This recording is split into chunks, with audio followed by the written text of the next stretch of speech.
Canada is one of many nations that have become absorbed in the trend of instant messaging and has seen a rapid shift away from face-to-face communication. It has become common for even job interviews to be done over the phone, with your first day on the job being the first time you might meet your boss or see your workplace. While there are undeniable conveniences for these methods of communication, the lack of personalization is evident.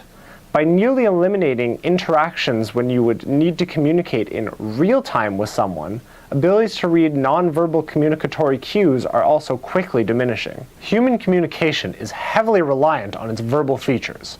Reliant, but not dependent. With fewer and fewer people communicating verbally, there has been a consequent rise in social anxiety when an in-person conversation is necessary. To combat this, we can look to animals and insects that communicate exclusively in nonverbal systems to find out what works for them, and if it can improve the way we, as humans, can feel more comfortable and well-informed during interactions. Honeybees live to find and collect nectar. The purpose of the waggle dance is to communicate the location of a particular bountiful nectar resource. A bee will use one form of vibration to gather the attention of the hive, then begin their dance. Based on the angle of the dance, they give the directions of the resource in relation to the sun, and the duration indicates the distance from the hive. While this may seem like a lot of information, there are many details missing that open a wide range of potential miscommunications. A simple example of this is that if a bee waggles along a horizontal axis, they will make inevitable mistakes as gravity will pull them away from the intended direction. Another example of a common error amongst bee communication comes from the audience. If the watching bee recognizes the scent the dancer is carrying from their recent excursion, the dancing bee will be ignored. This disrupts the efficiency of the hive as the group can become divided and stop working as a single unit to harvest from the most worthwhile locations, or the reverse effect of leading bees to revisit the same location they have previously harvested under the impression they will find new resources there. From observing these behaviors, it can be interpreted as applicable to human communication in the ways that body language can be used to gain a deeper understanding of a person's message. When giving directions to get from point A to point B, few people will be able to give precise street names or cardinal directions. More often than not, a person will reorient themselves in the direction that they would need to go, then gesture with their hand. The verbal instructions are minimal. Turn there, then after a few blocks, turn right at the store. But in collaboration with the hand gestures, there is enough information being shared to find their way. The more emotional the circumstances, the more the reading of body language influences understanding. Using the phrase, "I love you," as an example, if someone is facing squarely towards you and maintaining eye contact, they will deliver the impression of sincerity. Whereas someone that turns their body slightly away and cannot maintain eye contact will seem less truthful. In butterflies, their mating selections are wholly dependent on their body language. The female butterfly will consider multiple factors in deciding a male's suitability, including the smell of their pheromone trails, species, and the degree to which they are pursued. Males will try and improve their presentation by displaying their colored wings while patrolling rivers or an open perching area to encounter females to distinguish themselves from other rivals. Once a male and female pair decide to court, it is not uncommon for the unselected males to aggress the couple in order to try and overtake the female.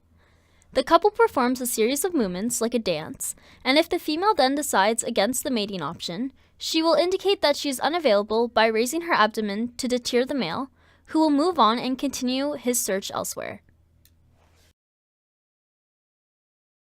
During human partner selection, the process is quite similar, with a central factor being the way that you project your availability or interest in a potential mate.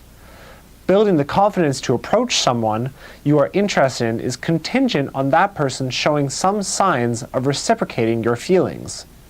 This is decided by observing their body language before you approach them to decide if they seem to be available or unavailable, or if they may even be searching for a mate or not. When analyzing the nonverbal communication systems of humans, there's more to consider than the macro expressions of their corporal reactions. Micro expressions are the unconscious facial reactions to emotions occurring through the extremely subtle movements of facial features, primarily through the eyebrows, eyes, nose, and lips. It is possible to learn far more about a person's truthfulness or genuineness in their reactions. Using Paul Ekman's 7 universal human emotions, anger, fear, happiness, contempt, surprise, sadness, and disgust, it is possible to develop an understanding of these involuntary movements and apply it to day-to-day social interactions. Not only for personal interactions, but when applied to commercial or law enforcement careers, there is a range of industries interested in these studies. Each facial feature has certain movements that combine with others to express an emotion. For example, eyebrows can arch and raise as part of a surprise expression, can be pulled together and downward to indicate anger, or pulled together and upwards to indicate sadness. The lips have fewer movements associated to microexpressions as it is a less mobile feature. The outer corners can either move upwards or downwards, and either together or independently. If both outer corners move upwards, it is an indication of happiness. But if only one outer corner moves upwards, it is an indication of contempt. For both sadness and surprise, both the outer corners are pulled downward in the same form, but surprise also includes a small separation of the lips. Due to the speed and extreme subtleness of these expressions, it is impossible to recognize these emotions without the help of a slow-motion recording. Each feature needs to be watched and the expression identified, then analyzed as a whole to see what is the common emotion being expressed. The most comprehensive software that exists is the Japanese and Caucasian Brief Affect Recognition Test developed by Paul Ekman in 2000. Although it is only a tool to train humans to improve their skills and not a comprehensive program to analyze microexpressions in real time. Often having more heightened senses, many animals have included elements other than visual and auditory in their languages. Giraffes are able to use their olfactory senses to layer more information into their communication systems.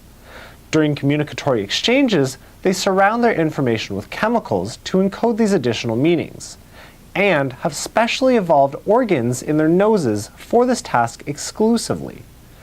Along with these scents, giraffes use systems of grunts or hisses to indicate when they feel threatened or when they are approachable.